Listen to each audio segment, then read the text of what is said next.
painting won't pay bills. Gloria sneered from the doorway of my studio, her manicured nails tapping impatiently against the frame. When are you going to grow up and get a real job? Something my James deserves. I didn't look up, carefully layering shadows on the mountain peaks in front of me. 5 years of marriage had trained me to tune her out, to let her words slide off like rain against stone.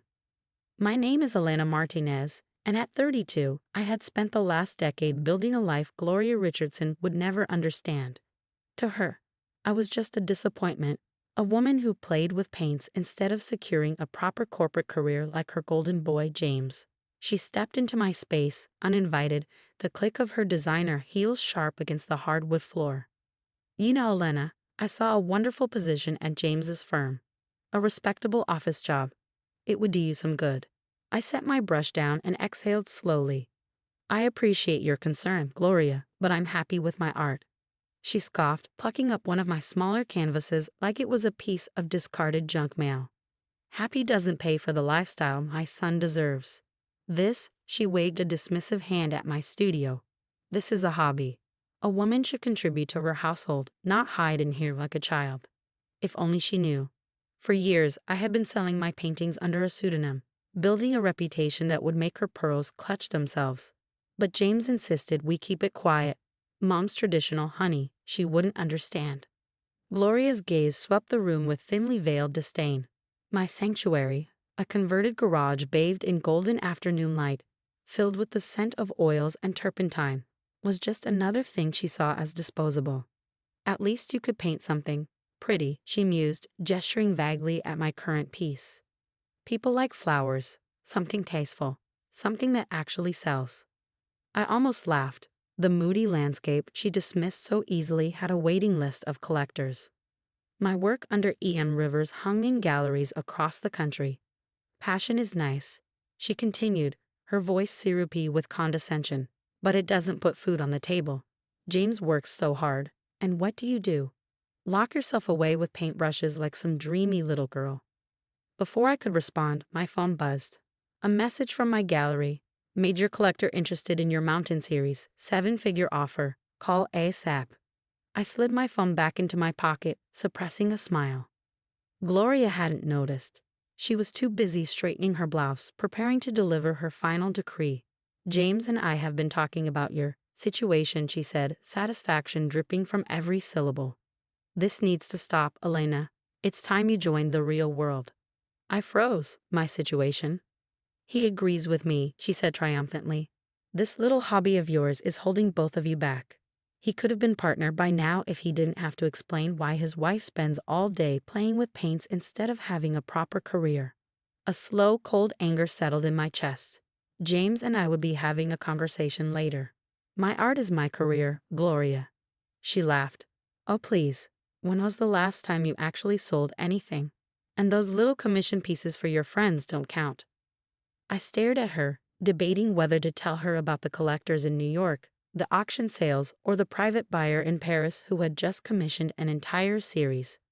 But James had always insisted, it's easier than dealing with my mother.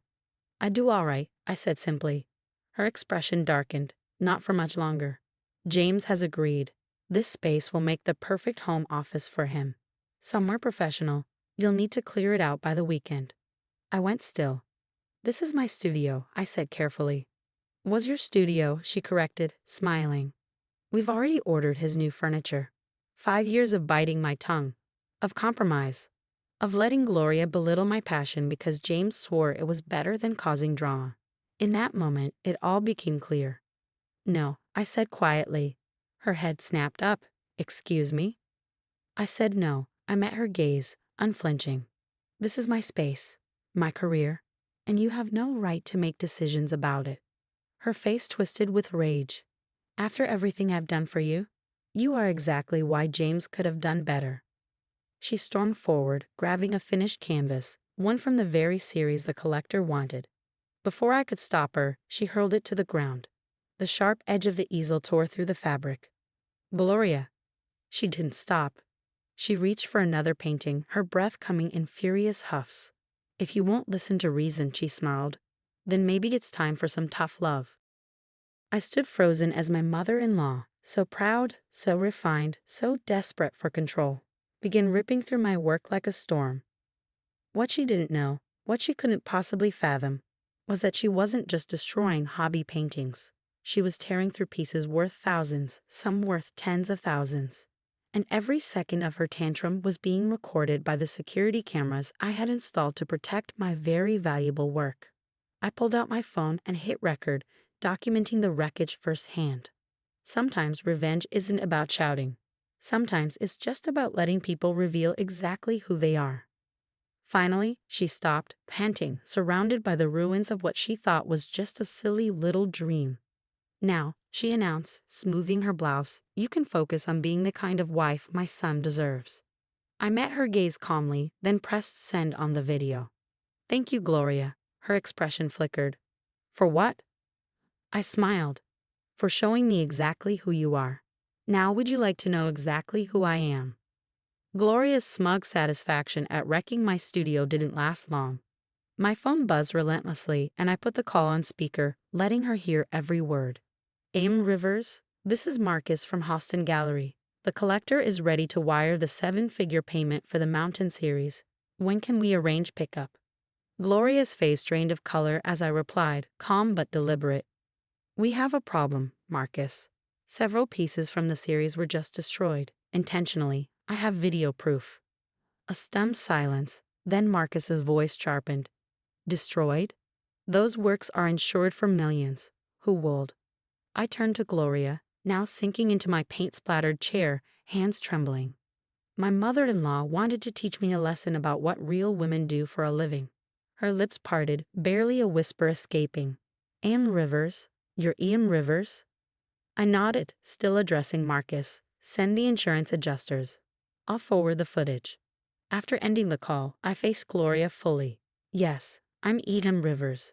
The artist whose painting sold for $300,000 last month. The one whose work hangs in museums. The one whose little hobby pays for that luxury car you love to brag about James driving. She stammered. But that's impossible. M. Rivers is. Is what, Gloria? Successful? Professional? A real career? I gestured to the shredded canvases littering the floor. You just destroyed roughly $2 million worth of art. Art that was already sold. Art that was insured. Her voice barely held. James never told me. I exhaled, shaking my head, because he knew you'd never respect it. He thought keeping the peace was easier than dealing with your judgment, and I went along with it. I laughed bitterly. We see how well that worked out. My phone buzzed again. Messages from the insurance company. They were sending someone immediately. I forwarded the footage while Gloria watched, horrified. Elena, I didn't know, she whispered.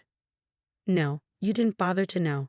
You were too busy forcing your narrow definition of womanhood onto me.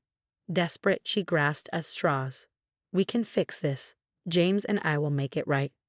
I arched a brow. With what money, Gloria? These pieces were worth more than your house. She smoothed her expensive blouse with shaking hands. You can't tell James. It would break his heart. I let out a slow breath, leveling my gaze at her. Break his heart. Like how you two planned to take away my studio. Like how you've spent years belittling my career while living off its success. The security system chimed, insurance adjusters, along with Marcus. As they documented the wreckage, their expressions turned grave. This is deliberate destruction, one adjuster noted. The insurance company will demand full restitution. Gloria's face crumpled. Elena, please, I'm James's mother. You can't do this to me. I met her pleading eyes with quiet finality. I'm not doing anything to you, Gloria. You did this to yourself. Marcus ran a hand through his hair, staring at the torn canvases. The collector will be devastated. These were meant to be the centerpiece of their new museum wing. Gloria blinked, stunned. Museum wing? Yes, Gloria. That moody landscape series you mocked. It was commissioned for the Modern Art Museum's new Natural Light exhibition. They've been promoting it for months. The weight of her actions finally hit. Her carefully constructed poise shattered, mascara streaked tears trailing down her cheeks. What can I do? There must be something. I exhaled steady. Start by leaving my studio. The insurance company will handle the rest. And Gloria? I held her gaze. Don't ever tell me what a real woman does again. She fled. Marcus lingered. Elena, I'm so sorry. The collector will want answers. I surveyed the wreckage, my mind already working. Tell them I'll create something new. Better. Sometimes destruction leads to inspiration. After they left, I sat alone, surrounded by the remains of years of work. My phone lit up, a message from James. Mom called crying. What happened? I inhaled deeply and typed. Come home. We need to talk about why you told your mother she could turn my studio into your office, and why you've spent years hiding my success. His response came fast.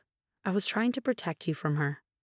No, you were protecting her from reality, and in doing so, you let this happen. I looked at the devastation around me, and strangely, I felt free.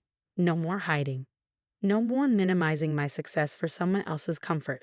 As I started cleaning, I noticed something that made me smile. The large canvas I'd been working on, the one Gloria sneered at, had survived untouched.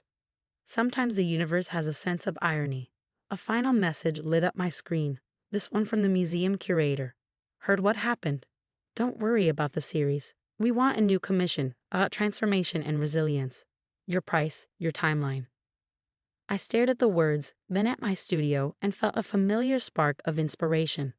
Gloria thought she'd destroyed my art, but all she'd done was give me something more powerful to say. As the sun set through the shattered space, I heard James's car pull into the driveway. Another hard conversation was coming. But I was ready. No more hiding. No more compromising. No more letting anyone else define my worth. That evening, standing in the ruins of my studio, I watched James take in the wreckage. His expression shifted from shock to anger, then finally shame. He ran a hand through his hair, his fingers tightening around a shredded canvas. I never thought she'd actually do this, he murmured. When she mentioned converting the studio, I don't know what I thought. You thought it was easier to placate her than to stand up to her, I said, my voice steady. Just like it was easier to downplay my career than force her to see me for who I really am. James exhaled sharply. I'll make this right. I'll make sure she pays for everything, the damages, the commissions. She can't afford it, I interrupted. And even if she could, that's not the point. His eyes met mine. Then what is? This isn't about money, James. It's about the fact that you spent years protecting her feelings at the expense of my dignity. I gestured to the destroyed canvases around us. How long were you going to let her believe I was just playing around? How long were you going to let her belittle me? The silence that followed stretched between us, heavy with everything we'd never said. I thought I was keeping the peace, he admitted finally. I never meant for this to happen. I know, I said, but it did. And now we have to decide where we go from here.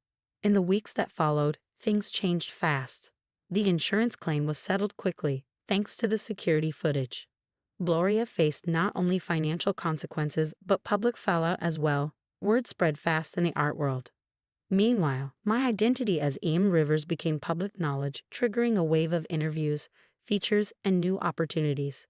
The museum that had commissioned the Mountain series pivoted, commissioning a new collection, this time on destruction and resilience. They even planned to display footage of Gloria's rampage alongside my new work, turning an act of destruction into a statement on transformation. James moved out for a while, saying he needed time to rethink everything. I let him. I had work to do. The new pieces that emerged from the wreckage were different, raw, powerful. They told a story of breaking free, of rising from ruins. 3 months later, as I put the finishing touches on my newly renovated studio, Gloria showed up unannounced. She looked smaller somehow, like the weight of her own actions had finally settled on her shoulders. The insurance company is garnishing my wages, she said without preamble. It'll take me years to pay back the damages. I didn't look up from my work. That sounds about right. I've been in therapy, she continued, trying to understand why I needed to control everything. Why I did what I did. She swallowed hard. I'm sorry, Elena, not just for this, but for all of it. I set my brush down and finally met her gaze. I appreciate that. But you know words aren't enough, right? She nodded, her eyes wet. I saw your new work. The magazine feature. It's incredible. I never let myself see it before. But now I get it. I get why people love it so much. I glanced at the painting in front of me, a phoenix rising from a canvas that had been torn and reassembled. Sometimes we have to lose everything to finally see what was there all along. She left quietly, and I returned to my work. That night, James called. "Can I come to the opening?" he asked. "Not as your protector, just as someone who believes in you." The next evening, the exhibition debuted to record-breaking success. The gallery buzzed with energy, collectors drawn to the raw, defiant beauty of the new series. The story of destruction and rebirth resonated with them, but more importantly, it resonated with me.